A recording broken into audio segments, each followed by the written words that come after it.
అందరికీ స్వతంత్ర దినోత్సవ శుభాకాంక్షలు. ఈరోజు ఒక అద్భుతమైన రోజు, మనందరికీ స్వేచ్ఛ దొరికినటువంటి రోజు. ఒక మాట మీకు గుర్తు చేయాలి, ఈ శరీరానికి స్వేచ్ఛ అవసరమే.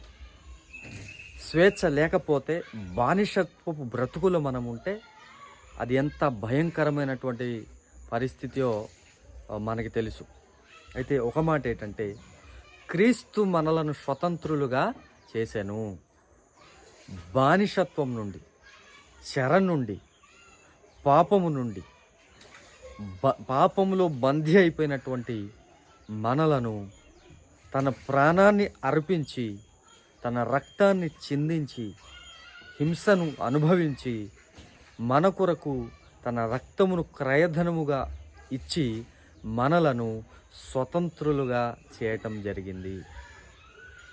శిక్ష నుండి తప్పించటానికి పరలోకమును విడిచిపెట్టి, అధికారమును విడిచిపెట్టి, అభోగమును విడిచిపెట్టి దరిద్రుడిగా, దీనుడిగా, హీనుడిగా ఈ భూమి మీదికి వచ్చి తన ప్రాణాన్ని అర్పించడం జరిగింది. ఎందుకని?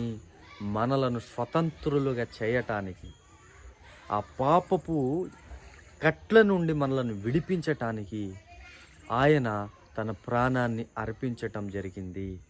దీన్ని నమ్ముతున్నారా? మరి ఆ స్వతంత్రాన్ని మనం అనుభవిస్తున్నామా మన జీవితంలో? ఆ స్వతంత్రపు ఆనందాన్ని, ఆ స్వతంత్రపు సంతోషాన్ని, ఆ స్వతంత్రపు భాగ్యాన్ని, ధన్యతను మనం పొంది ఉన్నామా? ఒకసారి మనం పరీక్షించుకుందాం. ఒకవేళ క్రీస్తు ద్వారా మనకు వచ్చినటువంటి ఆ స్వతంత్రపు విలువ మనకేమైనా తెలుసా? తెలియకపోతే ఒకసారి మనం తెలుసుకుందాం.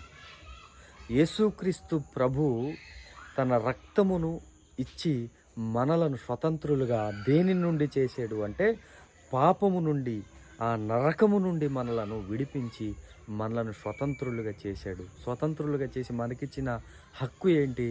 పరలోకం అనేటటువంటి ఆ గొప్ప సామ్రాజ్యంలో, పరలోకం అనేటటువంటి రాజ్యంలో హక్కుదారులుగా దేవుడు మనలను చేశాడు. కాబట్టి మనం స్వతంత్రులమై ఉన్నాం. మనం బానిసలం కాదు, స్వతంత్రులం. క్రీస్తు యేసు ద్వారా మన స్వతంత్రాన్ని పొంది ఉన్నాం. దాన్ని అనుభవించాల్సినటువంటి అవకాశం కూడా ఉంది. కాబట్టి సమయాన్ని వృధా చేయకుండా, అనవసరమైన వాటి వైపు మైండ్ పెట్టి, భక్తిని, విశ్వాసాన్ని విడిచిపెట్టి దేవుడు అనుగ్రహించినటువంటి స్వతంత్రాన్ని కోల్పోకుండా ఉంటారని ప్రభువు పేరిట మనవి చేస్తూ ఈ మాటలను ముగిస్తూ